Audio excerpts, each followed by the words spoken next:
Hai semuanya, di sini kami akan menjelaskan dan mempraktikkan apa itu komunikasi SBAR. Tapi sebelumnya kami akan memperkenalkan diri kami. Nama saya Perlindungan Pendidikan sebagai perawat. Nama saya Agus Jibril sebagai dokter. Saya Eka Ulul sebagai perawat. Saya Nita Sunya sebagai perawat. Saya Terjadi Suria sebagai perawat. Saya Rika Sultan sebagai perawat. Saya Nurika Suara sebagai perawat. Saya Agus Jibril sebagai perawat. Saya Tika Tergalung sebagai perawat. Di sini kami akan menjelaskan sedikit apa itu pengertian dari komunikasi SBAR. Komunikasi SBAR adalah komunikasi yang digunakan untuk memfasilitasi komunikasi yang cepat dan tepat. Metode ini digunakan perawat saat melakukan handover kepada pasien. Komunikasi SBAR juga merupakan teknik komunikasi yang disediakan bagi perawat dalam menyampaikan kondisi pasien.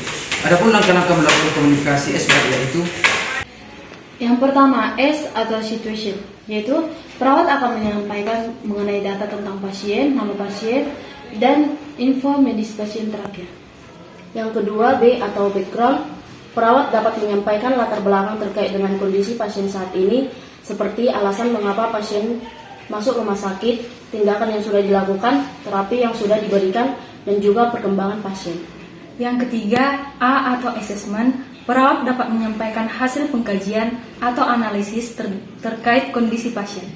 Yang keempat, R atau recommendation. Di sini perawat dapat memberikan saran, atau juga dokter penanggung jawab pasien dapat memberikan rekomendasi atau saran sesuai dengan data atau juga situasi yang telah disampaikan sesuai dengan komunikasi sebelumnya.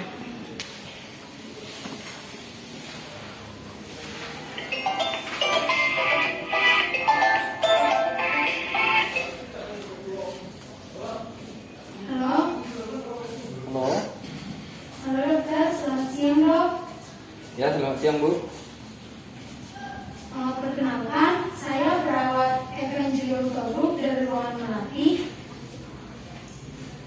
Ya Bu, ada yang bisa saya bantu Bu?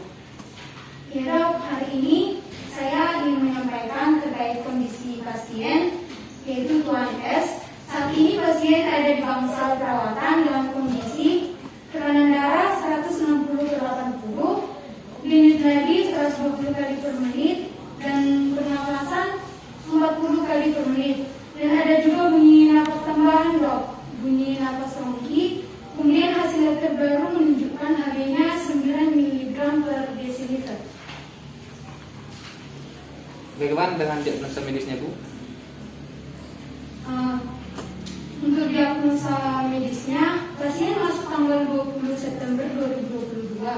Sebelumnya dok, pasien masuk IGD dengan kondisi edema pada kaki, dan pasien mengatakan sudah mengalami gagal ginjal selama 2 tahun dan sudah rutin melakukan cuci darah.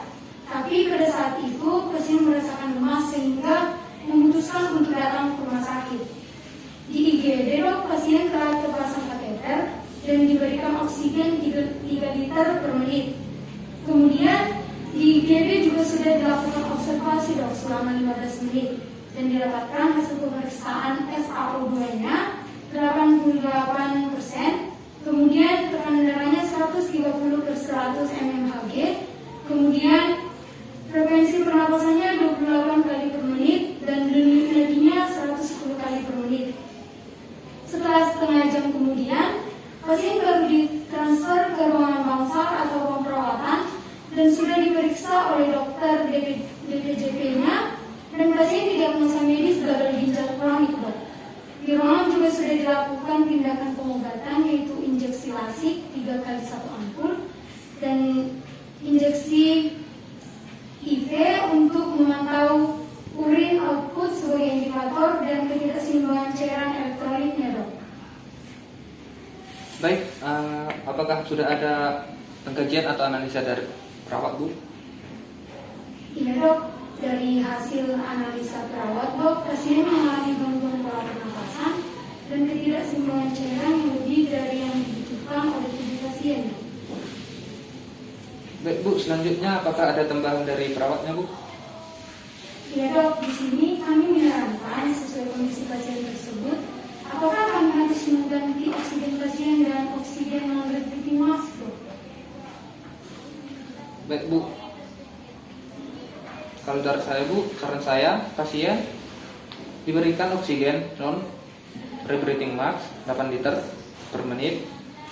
Lalu diberikan ekstra laksi 2 ampul ya Bu. Lalu tetap observasi tekanan darah dan pernapasan pasien Bu. Dan selalu monitor pengeluaran urin pasien Bu. Oh, baik dok. Saya sudah mencatat saran dari dokter.